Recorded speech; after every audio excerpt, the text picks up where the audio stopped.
మరి ఇక్కడ ఇమ్మడగలుగుతున్నారా టీడీపీలో?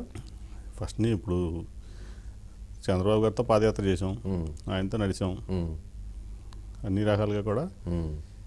ఇప్పుడు రాజకీయాల్లో ఇమ్మడలేమని లేదు. నా ఉద్దేశం ఏంటంటే a successful business man can be a successful politician, but a successful politician can't be a successful business man కావచ్చు. కాబట్టి మీ బోటి వాళ్ళది ఏంటంటే కొంచెం పెక్యులర్ జాతి. ఎందుకు ఇట్లాగే నేను అనుకుందే మాట్లాడతా అనుకుంది అంటే సార్ ఎట్లా అవుతుంది అంటే అసలు ఫస్ట్ ఆఫ్ ఆల్ మనం మాట్లాడుకుందాం. రాజకీయాల్లో అంత నిర్మోహమాటంగా మాట్లాడటం అనేది సరిగే పని, సాధ్యమా? సమాజంలో కూడా అంత మెచ్యూరిటీ వచ్చేసిందా అని మీరు అనుకుంటున్నారా? ఒకటి లోపల పెట్టుకుని బయటకు కూడా నాటకం ఆడమంటారా? నాటకం కాదు, నాటకం కపటం గురించి నేను మాట్లాడే కదా. ఇప్పుడు నాటకం కపటం వేరు. ఏదంటారే పట్టు విడుపులు ఒకటి, కొంచెం లౌక్యం ప్రదర్శించడం. రాజకీయాల్లో లౌక్యం లేకుండా ఉన్నారనుకోండి, ఇప్పుడు కాదండి మీ దగ్గర ఒక పని కోసం ఎవడు వస్తాడు, మామూలుగా ఏంటంటే కొంచెం అవుతుంది అవదని మరి ఒక పద్ధతిగా చెప్పడం వేరు. అతను ఆయన నా దగ్గరికి ఈ పని కోసం నేను ఎంపీని. అసలు మీరు నిజానికి ఎంపీలు వేరు కదా, మీరు చట్టాలు చేయడానికి, జాతీయ స్థాయి చట్టాలు చేయడానికి. ఈ పని ఏంటో నా కోసం వచ్చి తిట్టారు అనుకోండి, ఎట్లా ఉంటుంది? మీరని కాదు చెప్తున్నా, దగ్గరికి వచ్చేవాళ్ళు ఏ పని అవ్వకుండా వెనక్కెళ్ళరు. మరి అది చేస్తున్నారు కదా 100%. మీ పని కాదు కదా అది. పని కాదు. ఇప్పుడు మనకి ఓటేసిన వాళ్ళు ఎవరైనా కాదు నేను అనేది ఏంటంటే ఇప్పుడు డెఫినేషన్స్ అన్నీ మారిపోయినాయి. మీరు చట్టసభ సభ్యులు మామూలుగా అయితే చట్టసభలో చట్టాలు చేయటం అనేది మీ ప్రథమ కర్తవ్యం. ఆ తప్ప అన్నీ చేస్తున్నారు ఇప్పుడు. ఎందుకంటే చట్టాలు చేయట్లేదని కాదు, చదవకుండా పాస్ చేస్తున్నారు. We are in a forced democracy. పార్టీలు పార్టీ చెప్పింది మేము చేయాలి. We don't have any voice. Option కూడా లేదు. We are in a forced democracy. Option కూడా లేదు. This is democracy but a forced democracy. So ultimate గా ఒక కార్పొరేటర్ స్థాయి ప్రజాప్రతినిధి చేయాల్సిన పనులు ఎంపీ దాకా వస్తున్నాయి కదా ఇప్పుడు. బట్ అయినా మీరు చేస్తున్నారు, ఎందుకంటే అవసరాలు అట్లా మారిపోయింది, మొత్తం డెఫినేషన్ అంతా మారిపోయింది కనుక. అట్లాగే రాజకీయాల్లో ఉన్నప్పుడు ఏంటంటే ముక్కుసూటితనం అనేది ఒక మోతాదుకు మించి ఉంటే మీ ముక్కు పగలటం కాదు, మీకు ప్రాతినిధ్యం వహిస్తున్న, మీరు ఏ పార్టీకి అయితే ప్రాతినిధ్యం వస్తున్నారో ఆ పార్టీకి ముక్కు కూడా బయలు పరిస్థితి వస్తుందని కదా మీ నాయకుడు కంప్లైంట్ అదే కదా. ఇందాక మీరు అన్న ఒక పొరపాటు ఇన్సిడెంట్ తప్ప ఇక్కడ ఎగ్జాంపుల్ చెప్తా. బీజేపీతో ఉంది, బీజేపీతో పొత్తు లేకపోతే కనుక 2-3 లక్షల మెజార్టీ వచ్చి ఉండేది అన్నారు. ఒక పక్క పొత్తు సాగుతోంది రెండు పార్టీల మధ్య. అంటే అది యాక్చువల్గా అది బయటికి రావాల్సిన వీడియో కాదు అది. మరి అంటే అదే that's an internal party meeting.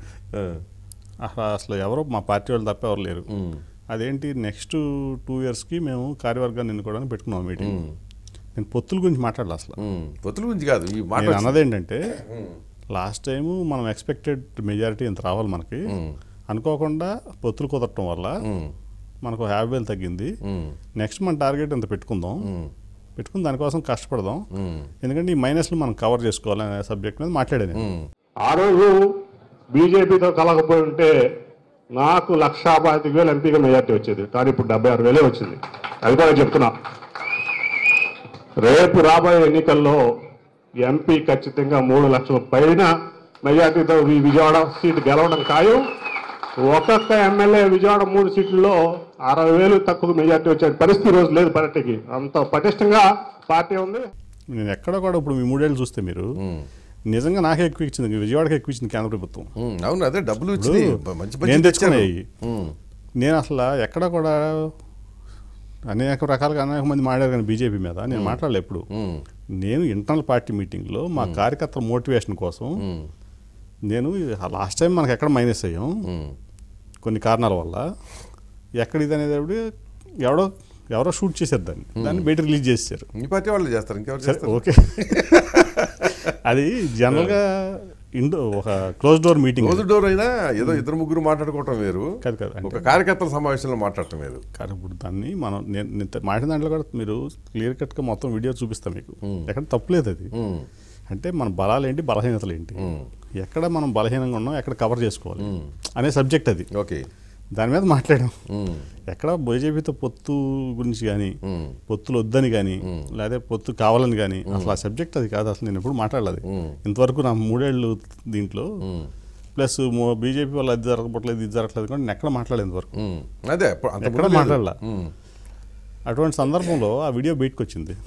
Video బయట రావడంతో సో అదే చెబుతున్నా కదా, రాజకీయంలో గబుకుని మాట్లాడి దీంట్లో అదేంటంటే జస్ట్ మోటివేట్ ది కార్యకర్తలు అండ్ మైనస్లు ప్లస్లు, ఎక్కడ మైనస్ ఉంది మనం అట్లా కవర్ చేసుకోవాలి, అది సబ్జెక్టు. ఆ సబ్జెక్ట్ మీద అర్థమైంది. కానీ దానిలో ఇది వచ్చేటప్పటికి ఈ మొక్క కట్ అయిపోయింది, కట్ అండ్ పేస్ట్ కింద వెళ్ళిపోయింది. పొత్తుల గురించి నేను ఎక్కడ అది సబ్జెక్ట్ మాట్లాడలేదు. పొత్తుల సబ్జెక్ట్ మీరు చూసే ఉంటారు, నా పరిధి దాటి నేను ప్రవర్తించిన ఎక్కడ కూడా. మీకు ఎక్కడ కూడా నా పరిధి ఇది, నాది విజయవాడ పార్లమెంట్ పరిధి, అంతవరకే నా పరిధి. I know my limits. How can I comment అని పొత్తులు? నాకు ఇది లేదు, నా పరిధి కాదు అది. అవును, beyond ever I can't comment on.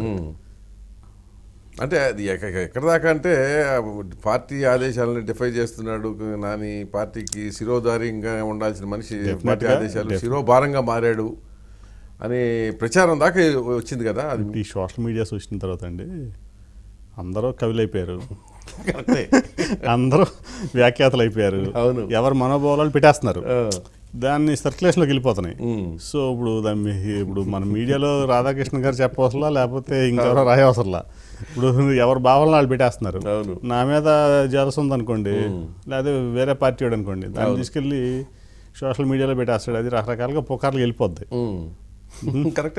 అది దాంతో అందరూ కవులు, అందరూ వ్యాఖ్యాతలు, ఎవరి భావాలు బయట పెట్టేసుకుంటున్నారు, చక్కగా మొత్తం వస్తుంది. సో ఇప్పుడు దాన్ని రకరకాలుగా, ఇప్పుడు పార్టీ అంటే పడలేదు అనుకోండి, వేరే పార్టీ వాడు ఎక్కువ దాంట్లో సోషల్ మీడియాలో ఈ వైరల్ అయిపోతున్నాయి. అందులో ఇప్పుడు నాకు తెలిసినంత వరకు కొంచెం మా ఆపోజిట్ సోషల్ మీడియా కొంచెం ఎక్కువ స్పీడ్గా ఉంది ప్రస్తుతానికి. వాళ్ళు కసి మీద ఉన్నారు. యాక్టివ్ ఇంత ముందు మా వాళ్ళు యాక్టివ్గా ఉండేవాళ్ళు బిఫోర్ ఎలక్షన్. తర్వాత ఇప్పుడు మీరు అధికారంలో కంఫర్ట్ జోన్ లోకి వచ్చాం, మత్తులోకి వెళ్ళిపోయారు. మేము కంఫర్ట్ జోన్ లోకి వచ్చాం, వాళ్ళు యాక్టివ్గా ఉన్నారు, కసి మీద ఉన్నారు. అవును, అది సో అది అంతేగాని మీ సైడ్ నుంచి ఏం లేదు. మీరు అబ్జర్వ్ చేస్తే ఎక్కడా కూడా నేను బీజేపీతో 4 రూపాయలు తెచ్చుకున్నాండి కాన్స్టిట్యున్సీకి. నా బీజేపీ వల్ల యాక్చువల్గా విజయవాడ అభివృద్ధి చెందిందని నేను చెప్తా. చంద్రబాబు నాయుడు గారు బీజేపీ కాంబినేషన్తో అభివృద్ధి చెంది విజయవాడ వరకు. ఆ పరిధి మళ్ళీ నా పరిధి నేను పొత్తుల గురించి ఆడ మాట్లాడే ఇది కూడా నాది కాదు, మనస్తత్వం కూడా. నా పరిధికి నేను లిమిట్ అయి ఉంటాను. అదే దాని మీద దడ అవతల వాళ్ళు బీజేపీ వాళ్ళు మాట్లాడేశారు. వాళ్ళకంటే సెంట్రల్లో ఉన్న హైకమాండ్, మా ఇక్కడ ప్రతి మాకు పక్కనే లిమిటేషన్స్ ఉంటాయి కదా మాకు, అదే పైన పక్కనే. అదే సో మేము చాలా జాగ్రత్తగా ఉండాలి. అది అదే ఇప్పుడు సమస్య మీకు. మీ నాయకుడు అక్కడే ఉంటాడు. నాయకుడు అక్కడ ఉండకపోయినా ఏంటంటే ఏది చిన్నది వచ్చినా ఆయన మీద పడుతుంది. నాకు తెలుసు, నేను దాన్ని దృష్టిలో పెట్టుకుని చాలా ఇదిగా ఉంటా. Plus Vijayawada vibrant city. మీరు విజయవాడ వైబ్రేషన్ యునైటెడ్ స్టేట్లో కూడా మొత్తం పాకేది, మీకు కూడా తెలుసు కదా. అందుకని విజయవాడలో పార్టీ బాగుంటేనే ఆ వైబ్రేషన్ బాగుంటుందని నా అభిప్రాయం కూడా. అందుకే ఎక్కడ కూడా నేను ఎక్కడ రాజగోపాల్ చెబుతుంటాడు, విజయవాడ ఈస్ట్ కనుక ఏ పార్టీ గెలిస్తే ఆ పార్టీకి అని చెప్పి. విజయవాడ అవును కరెక్టే మీకు కదా. విజయవాడ గెలిస్తే, విజయవాడ ఎంపీ గెలిచిందంటే ఆ పార్టీ వచ్చినట్టు. కాబట్టి ఆ గ్రిప్ ఎక్కడ పోనీను. వాడు 265 గ్రామాల్లో చక్కగా పని చేసుకుంటున్నాం, ప్రతి గ్రామంలో ఇది చేసాం. ఇదే ఈ రెండు ఇప్పుడు బీజేపీ పొత్తు అదొక ఇది ట్రాన్స్పోర్ట్ది దట్, అది మేము కావాలని గొడవకో లేకపోతే ఇది వెళ్ళింది కాదు. నేను మాట్లాడడానికి వెళ్ళాను, అనుకోకుండా ఇది జరిగిపోయింది, ఈగో ప్రాబ్లమ్స్ వచ్చినాయి. నేను నుంచున్నాను, మా వాళ్ళంతా వచ్చారు. పాపం నా కోసం వచ్చి ఉమా ఇరుక్కుపోయాడు. నిజంగా చెప్తే నేను నిజంగా చాలా ఫీల్ అయ్యా ఉమా కోసం. పాపం అసలు తప్పులేదు, అతను అసెంబ్లీలో ఉన్నాడు, ఎక్కడ మెసేజ్ వచ్చిందంటే ఎంపీ అంటున్నాడు. అంటే పార్టీ ఎంపీ ఉంటే మనం వెళ్ళకపోతే బాగోదని అతను వచ్చాడు. నిజంగా కూడా చాలా ఫీల్ అయ్యాను నేను ఆ విషయంలో. ఏం నేర్చుకున్నారు మరి 3 ఏళ్లలో మీరు? 3 ఏళ్ళలో నేను ఇప్పుడు అబ్జర్వ్ చేస్తే మీకు చాలా వరకు డెవలప్మెంట్ చేసాం, వెల్ఫేర్ చేసాం. ఒక్కోసారి పొరపాట్లు జరిగినప్పుడు దాని నుంచి మీరు అన్నట్టు లెసన్ తీసుకోవాలి, ఖచ్చితంగా తీసుకోవాలి. కానీ నేను అనేది కూడా ఏంటంటే మన వ్యక్తిత్వాన్ని మనం కోల్పోకూడదు, మన క్యారెక్టర్ నుంచి డివేట్ అవ్వకూడదు. ఇప్పుడు నా దగ్గర నీతి నిజాయితీ లేదనుకోండి, నా మాటలో పవర్ తగ్గిపోతాయి. నాకు ఇంకోటి, నా కలకాలం నేను ఈ విజయవాడని ఇట్లా ఎంపీగా ఉండాలను, లేకపోతే నా కుటుంబం ఉండాలను, ఇది నా సామ్రాజ్యం అని నేను అనుకోను. ఇవాళ ప్రజలు చంద్రబాబు గారు నాకు అవకాశం ఇచ్చారు. నేను నా డెవలప్మెంట్ విజయవాడలో ప్రజలకి 60 ఏళ్ళు లేని డెవలప్మెంట్ మేము చేసి చూపించాం. నా 260 ప్రతి గ్రామంలో నా మార్క్ ఉంది. ఇప్పుడు టాటా ట్రస్ట్తో హెల్త్ ఇన్సూరెన్స్ తీసుకొచ్చా. ఫస్ట్ ఇయర్ ఫ్రీ ఇచ్చాం. ప్రతి ఊళ్ళో చిన్న ఊరు అయితే 40 కుటుంబాలు నా వల్ల ఉపయోగపడినాయి ఫ్రీగా. ప్రతి ఊరు మీరు ఏ ఊరు తీసుకోండి అట్లా చాలా మంచి పనులు చేసాం. సో నాకు హ్యాపీ, అది సాటిస్ఫాక్షన్ చాలు నాకు. నేను రేపటి గురించి ఆలోచించే వ్యక్తిని కాదు, పెద్దగా ఆస్పైర్ అయ్యే వ్యక్తి కాదు. అట్లాగే నా దారిలో ఏమైనా వస్తే తీసుకుని ముందుకు వెళ్తా ఉంటా తప్ప నేను పట్టుకుని అలాడే వ్యక్తిని కాదు. కాబట్టి నేనేమనుకుంటానంటే మీరు అన్నట్టు లౌక్యం ఉండాలి, రాజకీయాలు అన్నీ ఉండాలి. అట్ ది సేమ్ టైం మన క్యారెక్టర్ కూడా మన క్యారెక్టర్లో నిలబెట్టాలి. సహనం కూడా ఉండాలి. సహనం ఉండబట్టే ఇక్కడ దాకా వచ్చా. అన్నిటికంటే ముఖ్యం సహనం. అదే మీ నాయకుడిలో అపారంగా ఉండేది అదే కదా. ఆయన అపారంగా ఉండే సహనమే ఎదుటోళ్ళని ఇరిటేట్ చేస్తూ ఉంటుంది ఒకసారి. అది ఒక రకం కొంతమందికి, అదే కొంతమందిని రెచ్చిపోయేటట్టు చేస్తుంది. అదే